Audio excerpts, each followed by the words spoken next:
you for reminding me. Oh, so we'll be able to go back and re-listen or re-watch or Yes, whatever. and let me just say from the outset, there are 8 pages of notes, and they will be available to you at the end of this. I didn't want to send them out ahead of time because I don't want you reading the notes. This is a face-to-face thing. I'm going to have to look down at my notes to stay on track. So this is not a performance of biblical storytelling. This is about a background technique. I became interested in it first as a behaviorist, a therapist. When I would work with clients for months and sometimes years, and I knew they were doing all of their homework and they were very faithful and diligent about it, but they continued to be burdened and vexed by anxiety that they couldn't trace to their own lives, by behaviors, by tics, all kinds of just interferences with otherwise daily living that we couldn't trace to anything in their lives. And a good friend of mine said, have you read Tirza Firestone's work on the effects of inherited trauma? So for the last 5 years, I've been studying the effects of inherited trauma. In simple layman's terms, there are some events in life, either emotional or physical, that are so profound that they can impact the sheathing of certain DNA. An external event can't change DNA, but it can affect the outer sheathing, the epigen. That's the same thing that on the road to Emmaus, when the disciples didn't recognize his epigen, they didn't recognize his outer sheathing. So trauma, we now know through neuroscience, can actually stain the sheathing of certain DNA, which then affects the way that DNA is expressed. And here's the trick, not in the person who has experienced the trauma, but several generations later. So, I know it's mind-blowing, but the science is real. And in the resources that are at the end of the handout that you're going to get, you can look up all of the science. But for now, you can probably just find it resonating in your own lives. I find that I have many attitudes and personality traits that I don't associate with my parents, but with one of my grandmothers. And so I started applying this to my clients who were really struggling with this. And many times they would say, I didn't know my grandparents. I don't know anything about this. We can't do this. It won't be helpful. And I realized, actually, we know more about our grandparents than we realize. If you can tell me what year they were born, what part of the country they grew up in, you would be surprised what we can extrapolate just based on what was going on in world history at that time, what was going on in that region. Was there a famine? Was there a flood? Was there a fire? Was there a bomb? Because here's the thing. If it was traumatic enough to impact them, it's going to be something biological or geological or historical that is going to show up in the archives. It changed my therapy practice. It was life-giving to these people. Since that time, I've been working with an ancestral healer And that's a whole different thing that we can talk about later, about how we can actually help our ancestors heal. But for now, we're just looking at how their trauma comes down to us. The other reason that I'm interested in the topic is as a biblical storyteller. I've always been pinched by the fact that in our churches that use a lectionary cycle, we omit so much of the Bible. We omit it because it's disturbing. It does not paint God in a good picture. It doesn't paint us in a good picture. It doesn't paint the whole salvation history well. But here's the thing, as a priest, I realized, as a priest and a therapist, our people don't have that luxury. They don't get to just deselect the parts of their lives that are disturbing, that paint God in a bad light. They have to struggle with them, and they show up, God bless them, in our churches. And then we curate this pretty picture of a God who is always good and a sinner who's always redeemed and relationships that are always reconciled. And that is not consistent with their experience at home. So I thought, I wonder what difference it would make in the way we perform a story if we could get in touch with the possible trauma that the person at the heart of this biblical story is carrying. Third reason, full disclosure.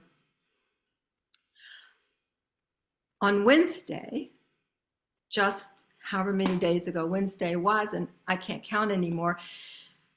On Wednesday, my husband and I were at the Mayo Clinic in Jacksonville, Florida, hearing the devastating news that my husband has an aggressive case of ALS. ALS, Lou Gehrig's disease, it isn't usually inherited unless it is. And so ironic that I was preparing this presentation and hearing about this inherited deadly disease with no cure and no treatment, which made me think about the collateral impact of another person's inherited trauma on the people in their circle. I showered today for the first time since Wednesday. I thought we had brought a goat into the house, and I finally realized it was me. Trauma doesn't just affect the person who experiences it. It's passed down to generations, and it's shared with people who are just close to you and love you. So, having said all of that, let's look at the story of the twin sons of Isaac, who was the son of who?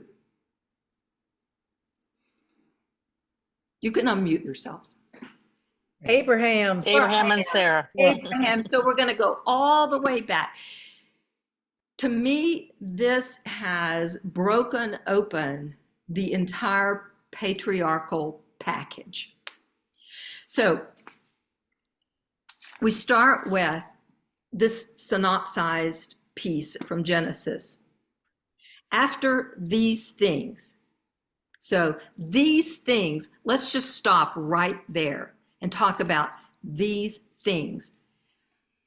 Abraham has, after a very brave move, where Abraham argues with God about saving Sodom and he really pushes back on God, and I'm so proud of him. I don't know what happens to his nerve after that. But I think it's worth putting a pin in that. Something happened to Abraham. I'm curious what happened, because that was pretty ballsy to push back on God. But then what happens next? First, he passes his wife off as his sister so that he'll be okay. Then he allows Sarah to dictate when she is jealous over Hagar's son with Abraham. He allows her to send Hagar and his son Ishmael out into the wilderness to certain death. Fortunately for them, God spared them, but they didn't know that. So it's, quote, after these things, so just keep that in mind, after those things, God tested Abraham. And I put in brackets, again, because I think he's been testing him.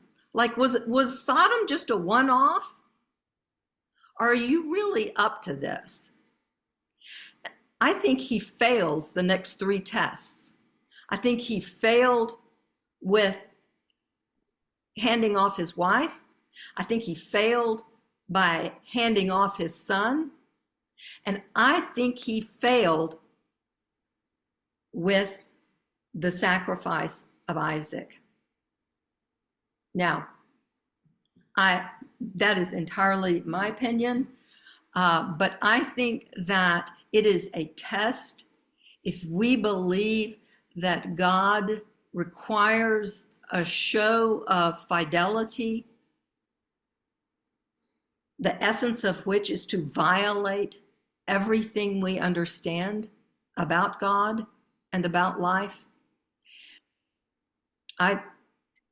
That is a suspicious hearing of God to me. So, after these things, God tested Abraham again. Take your son, your only son, the one you love, Isaac, go to Moriah and there offer him as a holocaust, an entire burnt offering. When Abraham and Isaac arrived at the place that God had told him, Abraham bound his son Isaac, placed him on the altar on top of the wood. Abraham reached out, took the knife to slaughter his son. But the angel of the Lord called out from heaven, do not lay a hand on the son or do anything to him for now. And it's confusing who's talking. So I'm keeping it in the angel's voice. For now, I know that you fear God, since you did not withhold your only son from God. Then it says, Abraham and Isaac returned home. I don't think they walked together. I'm just saying. And we're going to get to the Midrash, what the Midrash says about this passage in a minute. We pick up the story a little bit later. Isaac prayed to the Lord on behalf of his wife because she was barren. The Lord heard Isaac's prayer, and his wife, Rebekah, conceived. But the children inside her struggled with each other. And so she finally asked the Lord, why is this happening to me? That is the question that is at the heart of understanding the patriarch's story. Why is this happening to me? So let me jump ahead to Tirza Firestone. Tirza Firestone is a rabbi and a psychologist who wrote a book called Wounds to Wisdom, Healing Intergenerational Jewish Trauma. Her work is a synopsis of a study that happened in the early 50s in this country when psychologists started noticing a phenomenon in the children and grandchildren of Holocaust survivors who had never heard anything about the Holocaust. but they would, when they had a couple of situations where those children would be like in a crowded subway station and they would smell something and they couldn't identify what they were smelling. They finally realized they were smelling burning flesh. Those children had never smelled burning flesh, but their grandparents had. And there were several anecdotes like that. Jewish scientists in this country halted the research. They said, Hitler tried to exterminate the Jewish people. We don't want anything that shows that having not destroyed them, he wounded them forever. The research slowed down, no funding went to it. Then they started noticing a secondary thing, and that is they had anecdotal evidence that some children were surprisingly fearless for no reason. They weren't really brave kids, but they would stand up to authority. They would take on bullies in the schoolyard who were twice their size. They didn't take anything off of anybody. And like, that's not what their parents were like. They weren't being taught that at home. The investigation was reopened at that point because they said, it is as likely that intergenerational inherited trauma can lead to fearlessness as it does fearfulness. Fantastic, isn't it? So we've all heard of PTSD, but there's something called PTSG, post-traumatic growth. And that's what fascinates me, is the notion that a trauma that affects the way a gene is expressed, just the luck of the gene pool, in one person might make them really brave and courageous, and another person might make them just pathologically fearful. So we get to the twins. So back to the biblical story. Rebecca inquires of the Lord, why is this happening to me? And the answer tells her everything. There are two people in you. They are warring with each other now, and they will war with each other when they are born. And the older will be ruled by the younger. So we have the twin sons who are literally showing different personalities clashing in the womb, and they come out that way.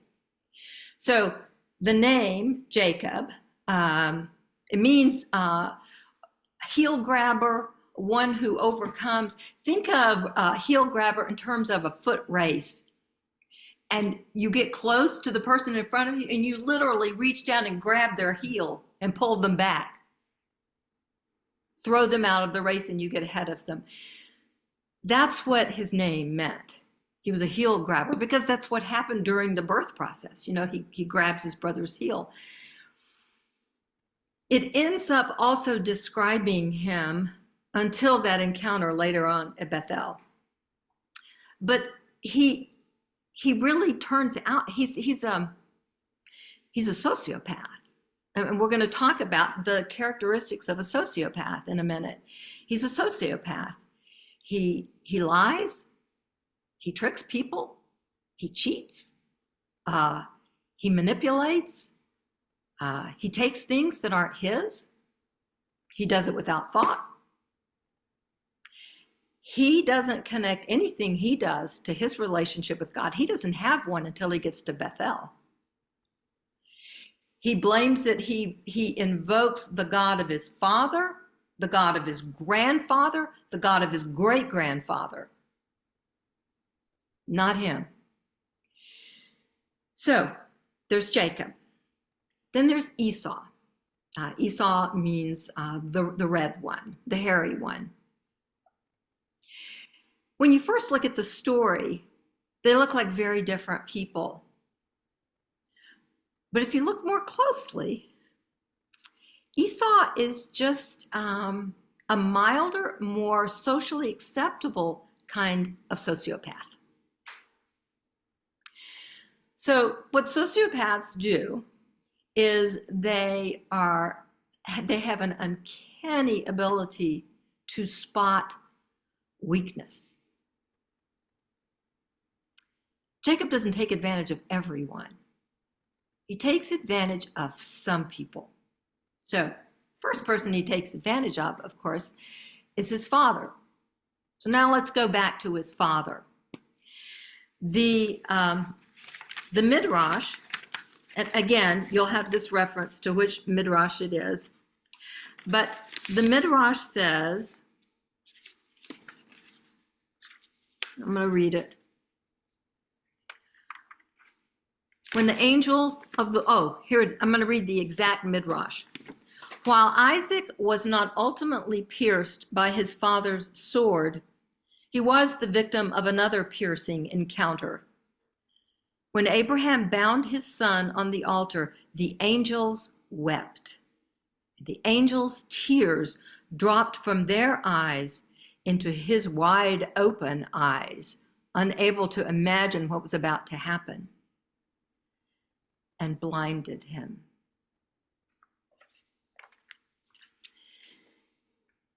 Isaac is the only patriarch that God doesn't send anywhere. And it's thought he wasn't sent anywhere because he couldn't see. The midday prayer in Judaism is Isaac's prayer for the courage to withstand the heat of the day, because he only could stay in one place. Isaac literally was a man who married and raised children and never could see what was coming at him. Talk about vulnerable. Which is why, of course, Jacob is able to steal the birthright. When Isaac realizes that he is dying, he sends his favorite son, Esau. Jacob is Rebekah's favorite son, but Esau is Isaac's favorite son.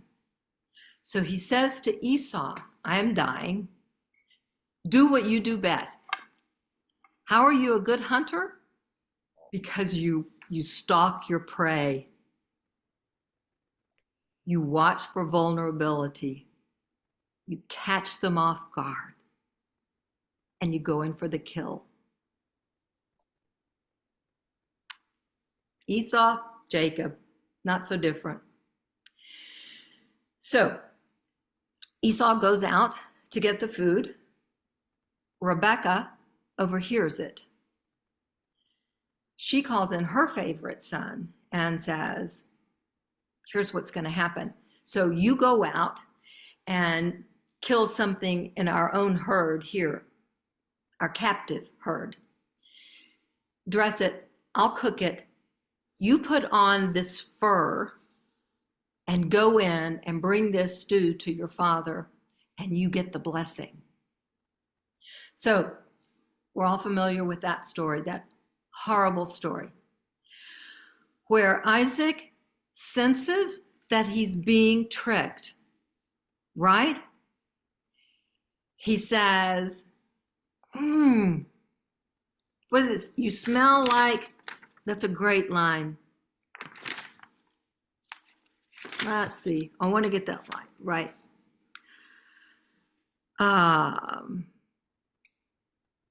Isaac suspects he's being tricked, but he can only guess. So Jacob came closer to Isaac.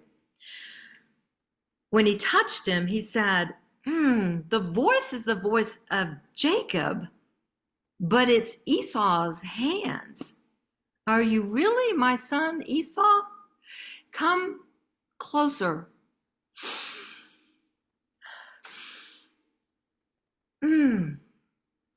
Smells like Esau. feels like Esau. And he gives him the blessing. The minute he gets what he wants, he is gone. And then what theater? In comes Esau, hot and sweaty with this slaughtered animal that he's cooked into a stew, and he brings it in.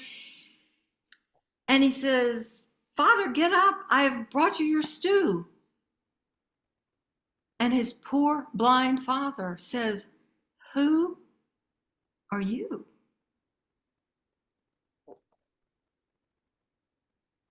He says, it's Esau. It's your son.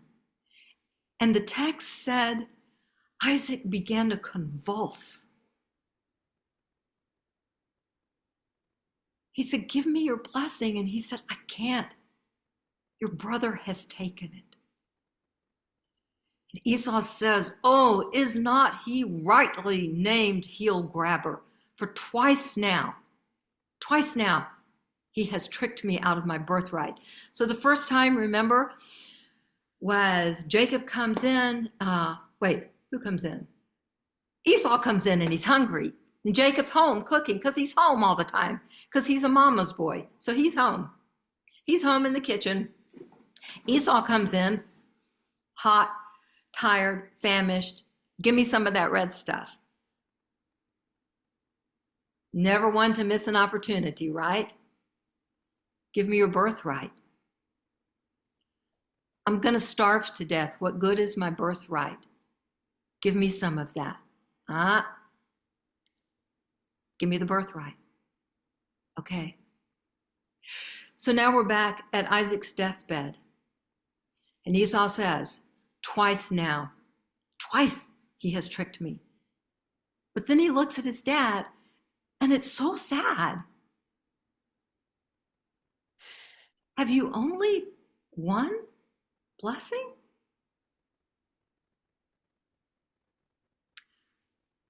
Rebecca overhears. She knows Esau is going to kill Jacob. So she sends Jacob away. "Go to my brother Laban, stay there." But she says to Isaac, "I sent him away to find a wife. Because if he marries a Hittite woman, like Esau did, Esau has married 2 Hittite women. She says, if he marries a Hittite woman like Esau, I may as well be dead. I hate Hittite women." She lies. She sends her son off to lie. But then what happens? Pathology attracts pathology. He meets Laban, who says, "Indeed, you are my sister's son. You are my flesh and blood. Come into my home." And then jumping ahead just a little bit, morning came. But it was Leah in his bed, not Rachel. And Jacob says to Laban, a trope that you will hear several times in the patriarchal story. "Why did you deceive me? And why have you done this to me?" Now that we understand this thing about generational trauma, that remains the key question. I mean, all the way back to Rebecca, why is this happening to me? And now we have Jacob. Why did you trick me? Why did you deceive me? He works another 7 years. He gets both women. He tricks Laban, who has tricked him. They leave overnight, leave in the middle of the night. Laban comes after them, stops them at their camp. And Laban says to Jacob, "Why did you deceive me? Why did you do this to me?" This thing just keeps going and going and going. All the way back to a moral failure, I believe, that has gotten passed down. The trauma is so great, it has gotten passed down, and it warps into one weird iteration after another. It will finally get broken, but that's the very last thing I want us to talk about. Jacob has ended up with a lying wife. So Rachel has stolen her father's household gods. And Laban says, okay, you can have the girls, and you can have the slaves, and you can have the other stuff you took, but I want my household gods back. Jacob actually doesn't know that Rachel has stolen them. So Jacob says, hey, you can look anywhere. Whoever you find, feel free to kill them. I don't care. He looks everywhere. He can't find them. He comes to one last spot. And what does she say? Please forgive me for not standing up. It's my time. And she's sitting on his gods, which just the image of that is enough to just stop right there and have a talkback session. So they go on. Here's what I want us to have in mind before we break out into rooms. So here's the way the rest of this is going to go. I'm going to give you my summary, and then we're going to have some breakout rooms. And here's what I want you to talk about in the breakout rooms, and pick somebody to speak for your group. Because what I want us to end with is, once you know this about a story and how to parse it and go back and look for these psychological profiles, just to imagine, just based on the what the narrative gives you about how long someone was in a desert, how far away they were from water, et cetera, et cetera. What are some performance techniques that you could use that let your audience know that it's you talking, but it's somebody else's story coming through? Do you look over your shoulder? Do you play like you're hearing voices? I don't know. I don't know, but to me, this is the fun part of biblical storytelling. I don't do biblical storytelling in liturgy. I do it in retreat settings. So I do it in situations that have more room for drama and talk back. So that's one thing I want you to talk about. What are some performance techniques? The second thing is, once you understand this thread and how to spot it in a story, how can it change the way we curate a telling for a group? Once you are able to pull these themes that may be different from the surface themes, how could it affect the way you do a talk back? How could it affect the theme of the evening? That sort of thing. So here's my summary of generational trauma and the patriarchs. Jacob does have his come to Jesus at Bethel. And I think he keeps saying, tell me your name, because he's tricked so many people. He has burned so many bridges that he really doesn't know who's caught up with him. I think he's just wondering, who's paying me back? And of course, we all know God wins.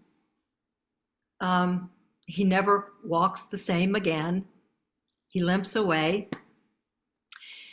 He meets up with Esau, and allegedly they become reconciled. But here's the thing. Consequences cannot be recalled. They can't. Consequences are consequences. They are the ultimate teacher of all of us. Abraham might have chosen to argue with God, but he didn't. I think it was a moral failure on his part. that was passed down to generations. I believe that the true test for Abraham might have been whether he was up to saying no to God. Family systems theory has deep roots that show up in our biblical stories. As much as we might wish it, and as Christians who talk about reconciliation, relational conflicts are not always resolved in ways that return the parties to their original balance. In some cases, resolution and reconciliation acknowledges that because of the weight of all that each person insists on carrying, the land cannot bear them both. So the end of the Jacob and Esau story is then, after the reconciliation, Esau took his wives, his sons, his daughters, and all the people of his household, as well as all his herds, his livestock, and all of the property he had acquired in Canaan. And Esau went to a land that was far away from his brother Jacob, for their possessions were too many for them to live together, and the land where they both stood could not bear them both. So Esau lived in the mountains of Seir, and Jacob settled in the land where his father had once lived as an alien. So that is the good, bad, and the ugly of generational trauma. It can produce fearlessness, fearfulness. It can produce an uncanny ability to experience things, to see things that other people can't. It can give a third eye kind of vision. It is important to understand when we are noticing it in ourselves and the people we love and the people we work with. But it's especially important for us as biblical storytellers who are parsing these texts and internalizing them to understand what we are internalizing, because we are internalizing their trauma too. It lives in us. And that's part of what we have to weigh when we tell a story. We have learned this in the Scholar Seminar year after year, when we have workshopped ahead of a festival gathering some of these difficult texts and have talked with one another about the toll it has taken on us to tell those stories and the risk that we have to put them in an epic telling and not give people enough room to emote and to deal with what it's triggering in them. So again, in the handout, you'll have all of my resources and all of these notes. But for just right now, let's, Rachel. Cynthia, can I ask a quick clarifying question? When you said that consequences can't be recalled, you weren't saying they can't be remembered. You were using the word recall as in like taken back, correct? Right. Yeah. Okay. Yeah. Just because I'm sorry, I can't take it back. Right. There's no take backs. Yeah. Gotcha. Right. Not recall as in remember, not recollect, but Right. recall. And Thank you. So any other questions before we break up and then come back? I put the questions that I think you want us to talk about, discuss performance techniques and how it can change how we curate a telling for a group in the chat. I don't know if the chat translates to your room when you go to a breakout room. So I wanted to point that out, that it's there right now. And and if it doesn't, just talk about whatever you want to talk about that you think would be valuable to us as storytellers. Because I learn from you. I learn from you. So I want to know what this triggers in you about how you might look at a story differently. Each of our contexts too is different. I'm in a fairly liberal situation that I could say just about anything and get away with it, but some of you aren't. I don't know if you're in a situation where you have permission to push back on God. And if that's the case, how do you nuance around this so that it's not in their face, but you just lay it out there? Plant it. Just plant it. I'm just putting it out there. And that's the beauty of performance, of biblical performance, is that's why we work on this craft. We work on these little techniques. Richard Swanson is such a gift to us. And he will make an appointment with you and go through your telling with you and make observations and give all sorts of dramatic cues that allow us to take down that fourth wall and let the audience come into this story. So let's break up for 10 minutes and then come back and Okay. and hear what everybody has to say. All right. Okay, great. Thank you, Rachel. Uh-huh.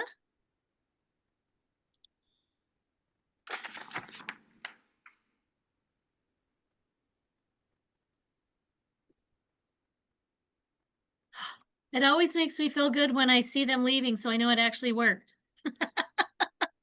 Yay! Yay! It's fascinating, just fascinating. I'm going to start my timer before we start talking because otherwise I'll forget what time it was. Right, Okay. we'll forget to let them back in.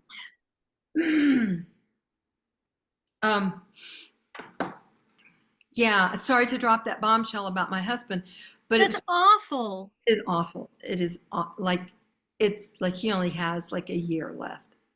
I'm so sorry. Yeah. Is it something that you were trying to figure, like you knew something and you were trying to figure out what? Yeah. Oh, yeah. We were trying to figure out what was going on. And I knew some about this. Well, his dad had it. His dad's symptoms started at the age that Jack is now. And he's very athletic. He's a marathon runner. He's a swimmer. Just always very active. And I noticed first extreme fatigue, had trouble buttoning his shirts. He couldn't use a knife and fork. He fell several times, and then he was trying to get up from something and his arms wouldn't support him. Wow. So we met with PCP and he sent us to Mayo, and they didn't even do all the tests they were going to do. They got halfway through the tests and they called us in and said, we don't even need to finish the tests. Like he hits every marker and it's very aggressive. And so we're trying, since Wednesday, I've just been overwhelmed. We've got to, the nearest ALS clinic is at Wake Forest, which, as you know, is 2 hours from here. I'm waiting for them to call. We're trying to get him into the VA.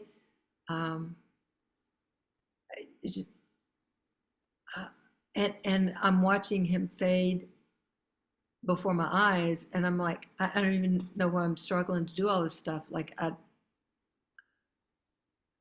afraid I'm going to be working on my checklist and he's going to die. It's just so disorienting. So disorienting. I mean, he's just 70, which I know 70 is 70, but today, 70 being 70. 70 is very different today. Yeah. I mean, it's not like 70 was for our parents, you know? Mm-hmm. So, yeah. Is there a bedroom on the ground floor? Do you have a 2-story house or 1-story? We have 2-story, but we're on the main. Everything we need is on the main. That's great. House was built along a design called aging in place. So there are no thresholds. All the doorways are very wide. What a gift. Yeah, yeah. And you walk into the shower, there's no threshold. Uh-huh. So that part is good. He has no bucket list. He's led a lovely life. When I asked him about his bucket list, he said that there were 3 books he still wanted to read. I don't know what those 3 are, but yeah. I'm just stunned hearing him. So he's still practicing law. So hearing him tell his clients and his colleagues, I may not be here to go to court. Wow. He has chaired a committee for the bar for 30 years, and like he had to tell them, you need to find another chair. I may not be here next year. I'm so sorry. I am too, and I'm the kind of the stunned part of me. I went back to the Jacob and Esau story, and I was just thinking how stunned Abraham must have been, like when God asked it, and then when the angel stopped him, like, what, are you messing with me? What? That's what it feels like. Yeah, I just feel like you're messing with me. Like, I don't want any part of a God that just toys with me. Mm-hmm. I don't know. Yeah. And, somebody already said to me, well, you're very strong, and, God doesn't give us more than we can handle. I said, yes, God does all the time. Right? And I don't think God gave that to you. I think that crap happens. Crap happens. But that makes me want to cuss when people say that to me, that God won't give you more than you can handle. That God didn't give me that. Well, and that's not true anyway. Right. I mean, life gives you stuff that breaks you all the time. Clear, yes. Look at Jacob. I mean, he got through Bethel with a permanent injury. Right.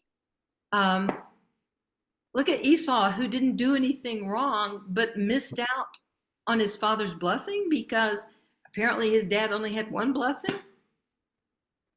And poor Isaac, blind. Like, imagine Isaac trying to listen to God. Like, hey, I know what happens when people listen to God. Right? Why would you do that? Yeah, I don't want any part of listening to God. My dad listened to God and almost killed me. My dad listened to God, and my stepbrother got put out in the wilderness. Exactly. And so I think the beauty of understanding generational trauma is I can hold 2 things that are both true and are different. I can be angry at the way this story is going, and I can also have compassion. And Jack today was quoting a line from the Gulag Archipelago by Solzhenitsyn. The line is, the line between good and evil runs through the heart of man. Mm. Wow. Isn't that a great line? Yeah. Yeah, it's the line between good and evil runs through the human heart. That's it. Runs through the human heart. Like, it's just, I mean, I despise the current president. And I am also fascinated every time I get just a nugget from his story, from his, family story. I'm like, oh, Right. something broke him bad. Something bent him. Definitely. I want to know what. And I don't even, whether I ever know or not, something bent him. Right. Definitely. And so I can push back and also pray for him. And pray fervently, Mm-hmm. and push back with all my might. The at the youth conference, CC Armstrong she's the current co-moderator of PCUSA, and she was the preacher. And one of the things she talked about, she preached on Psalm 23, and I'm like, oh, well, this will be nice, but there's nothing new to preach about Psalm 23. Right. Well, of course I was wrong. She was saying that when it talks about your cup overflows, you're in the presence of your enemies. So your blessings are overflowing onto your enemies. Oh my gosh. And so to me, that talks about, it brought to mind fear. Like, your enemies are your enemies because of fear, either their fear or your fear. And so what does that do when your blessings overflow onto your enemies? And your blessing. And that goes back to, in one person, it could make them fearless, and another person make them fearful. Exactly. It is It's fascinating. that, and think of that conversely. The number of times I am the inheritor of a blessing I clearly did not earn. For sure. I'm going to have to call them back. Who? There should be a pause button because I just want to keep talking to you. Oh, you can't call back now? It's time? Yeah, I'm going to call them back now. Okay.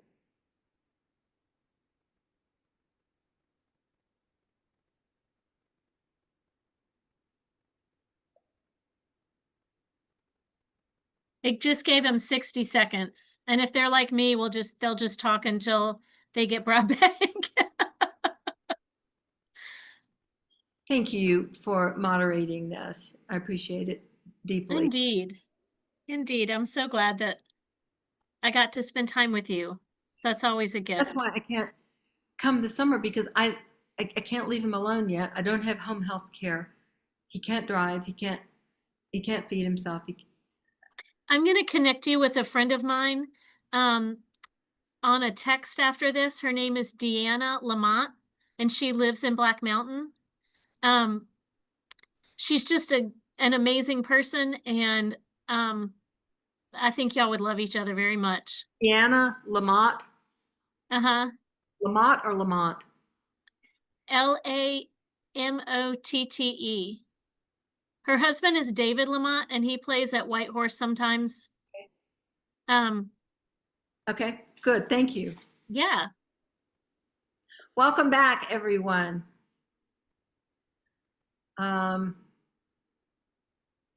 So, I don't know, raise your hand and unmute yourself and tell me whatever you want to tell me. Anybody? Jim? I don't remember what we talked about. I declined the invitation. Okay. Somebody who was with Jim. I was with them. Wendy, you want to talk? Lisa, do you want to talk? I was gonna say, I was with him and I nominated Tracy to Oh, you did? That must have yes, been right as I got kicked out of the room. yes. Well, we talked about a lot of stuff. I mean, we started with what, jumped out, and I guess we never really did get back to your two questions specifically, Cynthia. So I'm sorry, although you gave us permission to not do that. I did. Yeah. So, we talked about um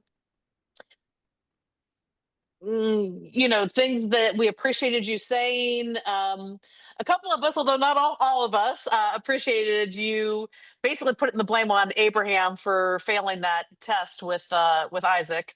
I've always been very bothered by that story. Although if he was following God's command, then is it really a failure? Which was the other viewpoint. So we talked about, had some discussion around that. Um, there was a book, I don't remember the name of the book. Someone's gonna have to help me there because that made me think of the movie. What was the book? Was it Horse Boy? Yeah. Wendy, do you want to say a little something about that? Horse Boy is a story of a family whose 6-year-old boy was severely autistic. And a movie was made on it, and I've read both the book and seen the movie, where it turns out when they finally got I didn't have a chance to share all this, the Mongolian shaman, they realized that there was something that had to do with the mother, that she needed to be healed in order to heal the autistic boy. So it's called Horse Boy, and how he had a special connection with horses, but there was a sin that happened with the mother, and I can't remember exactly all of that, but I do remember the cleansing that they did of her to free her of that spirit that was from her parents. And suddenly the boy was no longer autistic, and he could be, the biggest thing was to get him toilet trained at 6 years of age. But anyway, that was a generational thing. This is true. And a movie was made on that, but I've also read the book. Fascinating. And then that made me think of the movie The Believer from 2001 with Ryan Gosling. Most people don't know that he was in that movie, or that they've never even heard of that movie. But he plays a young Jewish man who is fiercely, like almost violently anti-Semitic. And the binding of Isaac's story comes up in discussion in this. And he makes, I mean, this isn't exact because it's been a while since I've seen the movie, but he was like, how could Isaac not have been traumatized or had PTSD? But then he said, and all the way down the line, how could any Jew trust a God who would demand that, of you?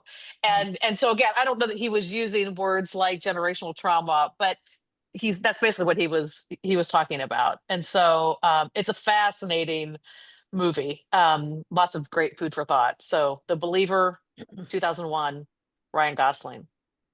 So thank you. Did anybody think about how you might a performance technique? We didn't talk about performance techniques. I'm sorry. Well, our group did. Okay. All right, ladies, you're going to have to help. First off, the first thing I said was there's a passage in the Bible that the sins of the fathers go down 3 or 4 generations. Right.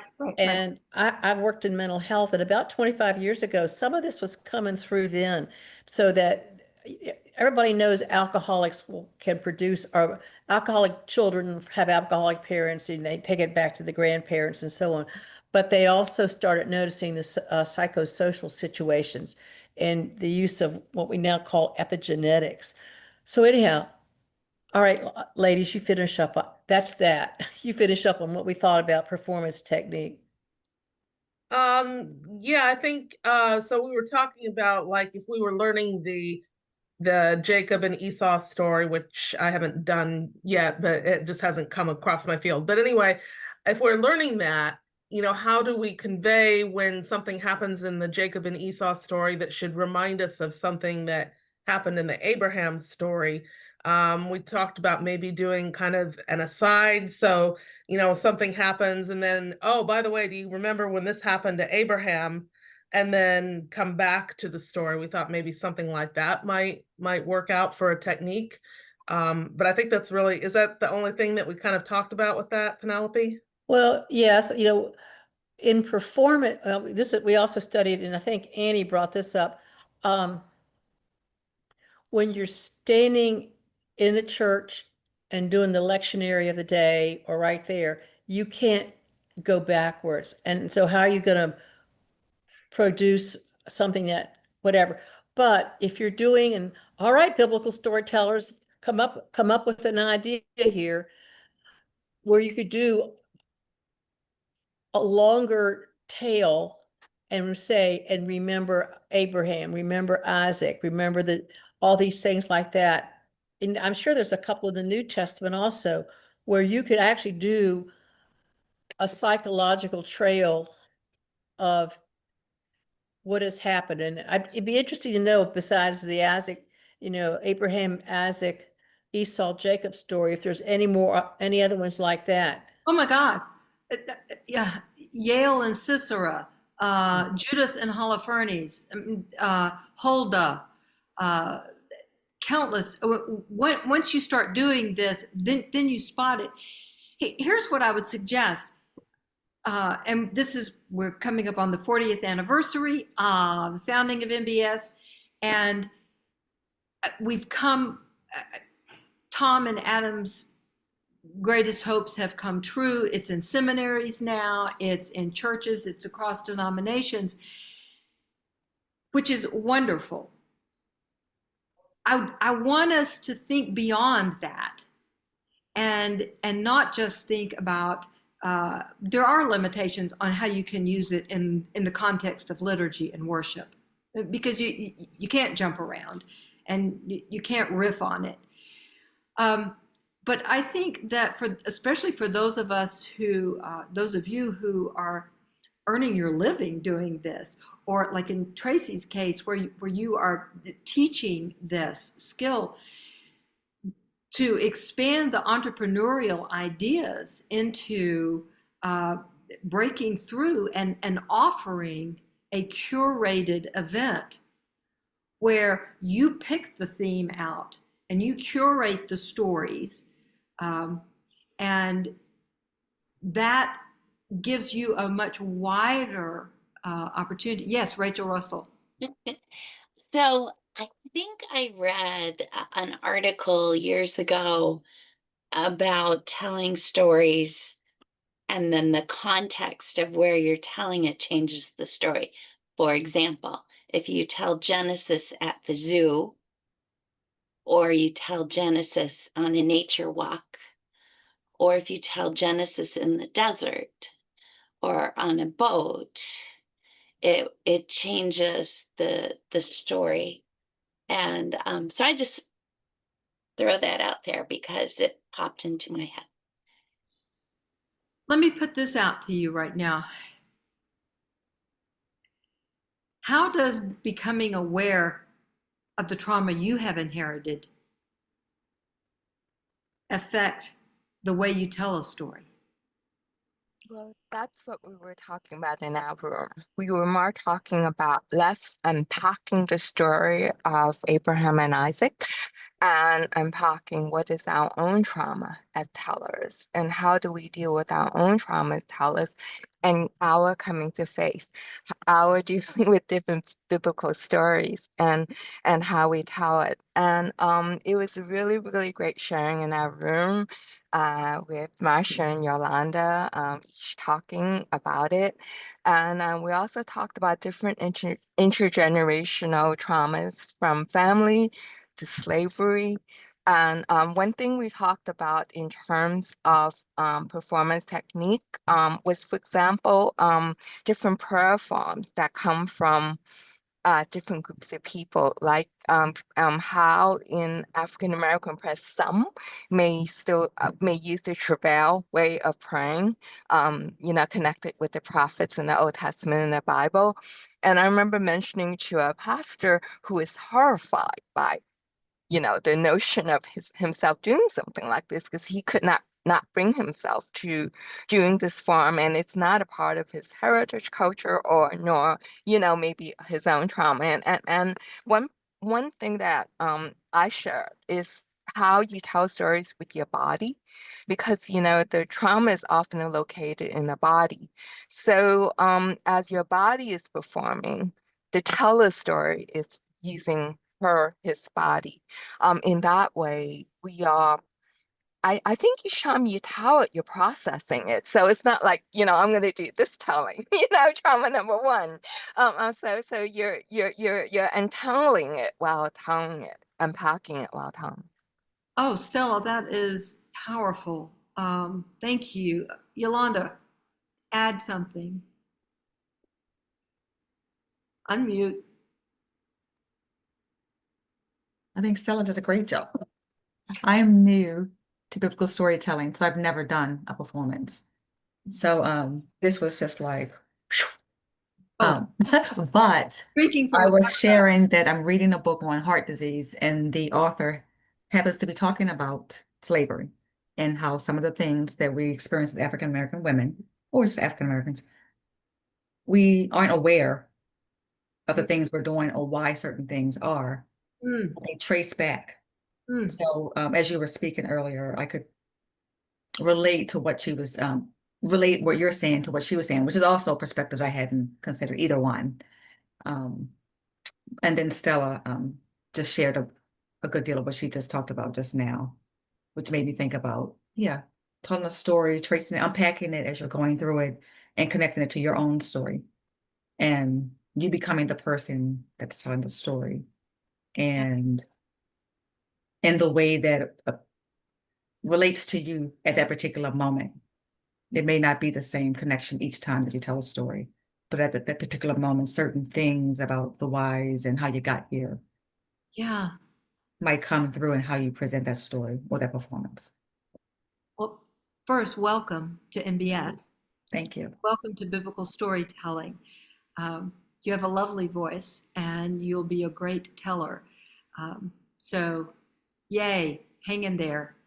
Come this summer and sign up for as many things as you can and just soak it up. Yolanda, where are you from? I'm in Cecil County, Maryland, Oh, great. close to Delaware. Yeah, Well, you're close to Baltimore, I where the am. And I'm hopefully signed you're up for going the to the conference. One day, because I'm in a training class at work, so in a new position, but I did sign up for at least one day. Make sure congratulations. that day is Thursday. It is. Yeah. Okay. Yeah. Yeah, I took the 101. I signed up Yeah. yesterday, registered for 101. There is, for those of you who've been around for a while, you know Jason Chestnut. Jason so embodies what he internalizes that sometimes it's painful to have him tell a story. Whew, it's I heard him tell Hagar. yeah. Well, when they did 5 people did Hagar. He was the first one, but he was the only male. Mm, And then the rest of them were female, duh. But because of him, everybody else's was as poignant as it was just different. I can see all of them up there right now, but he was first. and so the great C.S. Lewis line that we don't pray to change God, we pray to change ourselves. My experience with biblical storytelling in the context of our group of MBS is I am changed by the environment. I'm changed by the conversations at lunchtime. I'm changed by the workshops, but just the mealtime conversations.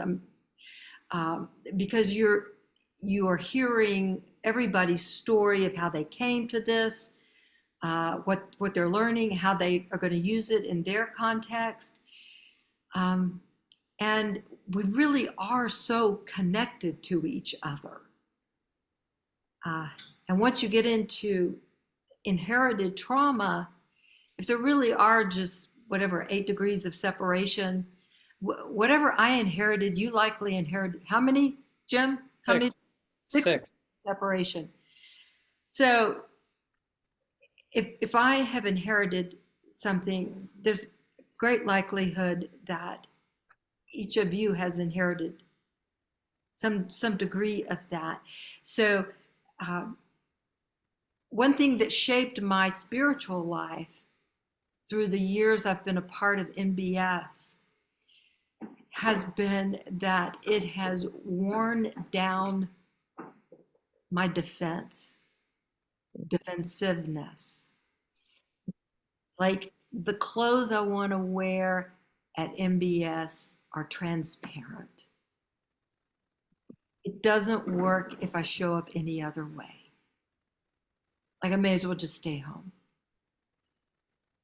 Now I am going to stay home this year, but that's not why. I'm going to stay home this year because of Jack. But I learned in that very first year that this is a glimpse of heaven. And by heaven, I mean the host, the cloud of witnesses. It is a cloud of witnesses of hearing the story from another voice, from another person's dramatization of it. That is the cloud of witnesses there.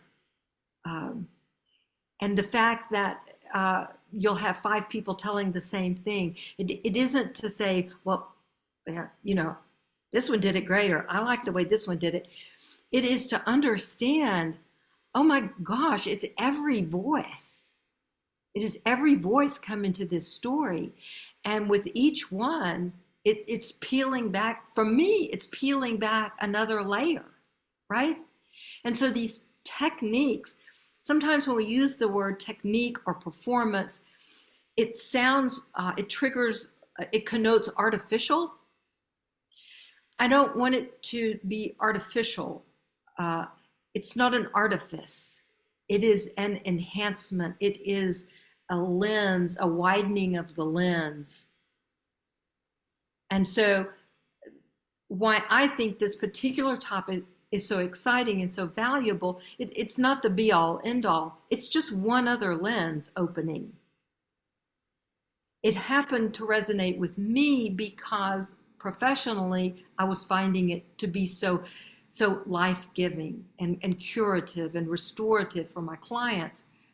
But then when it just jumped out, then as I started looking at Jacob and Esau, and I thought, oh my gosh, here you have twins, literally twins. And the gene is expressed the trauma from Isaac is expressed just a little differently. Still the same trauma, a little milder version in Esau, but it's there. So just quickly, so the hallmarks of an outdoorsman, because that's what Esau is.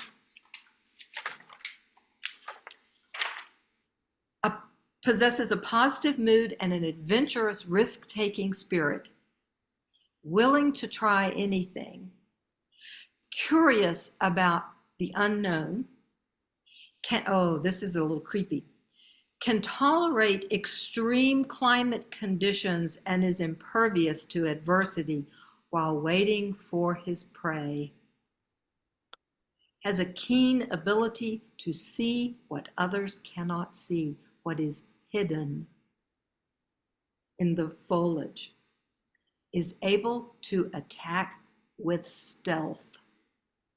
Now, here are the hallmarks of a sociopath. Jacob behaves in harsh and hurtful ways and expects others to have no reaction to it. Manipulates others, either from the sidelines or directly. Treats persons differently on different days or different occasions for no apparent reason. Lies easily. externalizes blame, never takes personal ownership for mistakes or crimes, attacks with stealth. I just think it's cool. I hope that it gives you just one more lens to look at some of these characters, to do a psychological profile on them, to ask yourself as you internalize their story, how is that resonating with your own trauma? And based on your own trauma, how might you perform that story in a way that opens it up so that our people hear their real stories in the real stories of the text. And I think that's one of our duties. Yes, Tracy. Yeah, so I think that you hit the nail on the head as far as not an artifice, being transparent, and making it authentic. I mean, that's what I'm always trying to encourage in myself and in my students is, like I did a workshop a couple years ago, not the Lucy cry, like Lucille Ball would, she would do her. Mm-hmm. I mean, like nobody really cries like that, but she did it for comedic effect, and we were able to, right? Like that's not what we want to do, unless we're really like trying to be a comedian, in our storytelling. So you do absolutely want to tap into genuine, real, experiences in life that where you were experiencing a similar kind of emotion. I just want to have one caveat. Our group didn't talk about techniques, but this is a maybe preparation tip. And I think it's true regardless, but especially for traumatic kind of stories. This was not at NBSI, so it was the secular storytelling festival in Jonesboro years ago, and there was a woman storyteller who got up and she told a story. Um, and I can't even remember now because I blocked it out. I think it was a true story. And it was still so raw that she broke down, was sobbing. We all felt manipulated in the audience. We felt like she was using her storytelling time as a therapy session and had forced that on us. And it was horrible. It was manipulative. It was not good. So, so I just tell you that story as a cautionary tale, and not to say that you shouldn't ever tell that story, right, or a biblical story that connects with that personal thing. But you need to do your work first. And again, not that you then have to tell it like a zombie. You can still get teary eyed or whatever. But I mean, it can't be raw. It can't be raw. Otherwise, you're going to break the trust, that all important trust between you and the Right. audience, and that's not a good thing.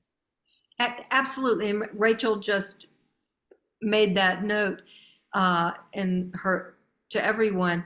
To me, that's the value of doing this psychological work and getting in touch with your own trauma as you're internalizing the text, so that you're not working it out on the people. Because I would warrant that performer didn't realize she was going to break down and then couldn't stop it.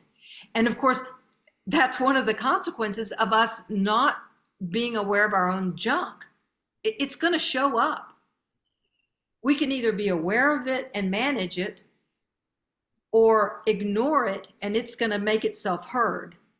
And so, like, we really went through that with the, I forget what we ended up calling it, but with the whole 1st and 2nd Kings thing that we did a couple of years ago, we almost pulled it because of the political environment at the time. It was just too like, oh, we can't. It's going to make people crazy, Mm-hmm. And what we realized was it would only make them crazy if we didn't pay attention to what we were doing, if we didn't talk about it ahead of time, if we didn't have some backstops, if we didn't prepare for enough talk back. So Rachel. Well, So Rachel Dahl's getting ready to shut us off too. We have a few more minutes, but go ahead. Go ahead, Rachel. Go ahead. Okay, just sometimes as an audience member, you can have these reactions as well, and you don't know where it's coming from. And the story of Simeon, where he's all right, I can die in peace now. I've seen Jesus. I can't even. I burst into tears whenever I read that. I don't have any idea why. And yeah. So I think as an audience person, you can your junk can get in the way too. And I would piggyback on that by saying that in in telling hard subjects, I would encourage you who as you're telling to take a few minutes, to take a little time to look at what it is, what the emotions are in the story and how they might affect you. I had an experience of telling Hagar that I didn't realize all the junk that I had until the middle of telling it in front of, obviously in front of people, which was very unfortunate. And I just had to take a minute that I didn't know all that stuff was in there because I had been focused on how I was going to tell the story and what would be helpful for telling. And I wasn't thinking about what I was carrying in with me. And it bit me. Yeah. I'm just wondering how careful we should be also in terms of the effects on the audience, because a lot of the stories are quite provoking, and possibly a lot of audience members haven't really reflected on certain things like we may not have reflected on certain things. So are there ways that we could be more aware to sort of soften the way we do certain parts in that way? I just wonder.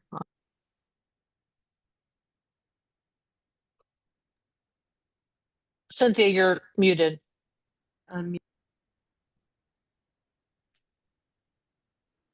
This goes There you to go. the expanded entrepreneurial aspect, and that is I would anticipate, and in the promotional literature that goes out before you do this event, you frame it in a way that almost invites people to think about this ahead of time, and that you create some intentional space in your talk back, maybe for smaller groups and then to the wider group. Because if somebody's having a really emotional response in a group of 2 or 3, they might say, "Whoo, man, that really hit me. I didn't realize." They're not going to say it in a big group. So this is part of the responsibilities of biblical performance. It's not just the performance. It is the before work, it's the after work, and it's everything that goes on in the middle. And I say it's totally appropriate, and it doesn't take up that much time before you launch into whether it's one story or an hour and a half of stories, just to say, look, storytelling is really powerful. It's a powerful medium, and I have hopefully done my due diligence to prepare responsibly. But there's no way to know what kind of response or what this might trigger in any of you. So, please, if this is, if you're bothered, if this pulls up thing, please feel free to get up and leave the room, whatever, or, and ideally you do have some kind of talk back afterwards and just, to say, we built in time to process anything that may have come up. So just know that, that we've, built that in with you all in mind. We want this to be as positive of an experience and as generative of his experiences as possible. Something like that. I love the idea of we've done this with you in mind. Like we know what it triggers in us, and we know what it may trigger in you. Jim, you were going to say something. Yeah, in my world, we talk about creating a safe environment and holding space, and that goes, whether you're in a therapeutic situation or a group situation, holding space and creating safety accessibility, and approachability. Creating those kinds of attitudes and environment and energy in the space is very, very important. Thank you. Thank you. Thanks to all of you, even those of you who didn't talk. I hope that there's been something valuable here. Rachel Dahl is going to post the PDF of this whole presentation. So you'll have all of the stories, you'll have all of my notes, you'll have the references, and I hope that it's a valuable tool for you. I am going to email that as soon as we close because this computer is being funny about trying to put the document in the chat. So I'm just going to sit here and send that to the same. I'm going to respond to the email where you got the link. Does that make sense? Thank you, friends. Let's close with a word of prayer. Holy God, thank you. Thank you for the gift of memory and reason. Thank you for the stories that we inherit, for our ancestors, for each other. Help us to really feed on your word in a way that is life-giving for us and the people who we tell your stories to. Be especially with the group who gathers in Baltimore. We thank you for Adam Bartholomew and Tom Boomershine and all of the original people who have held this together for 4 decades. May your holy name be blessed in all that we do. Amen. Thank you, Cynthia. Thank you. Friends, Thank you so Thank you much. so much for sharing that. Thank you. Blessings on you. Amen. back next year, but we'll see. Bye-bye. Bye-bye. Bye-bye.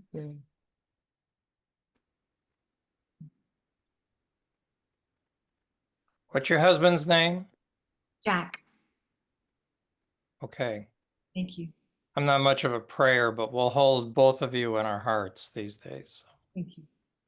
take care. Thank you, Rachel. Wow. It went better than I thought. Oh my gosh, my brain is just going to be chewing on this for days. Yay!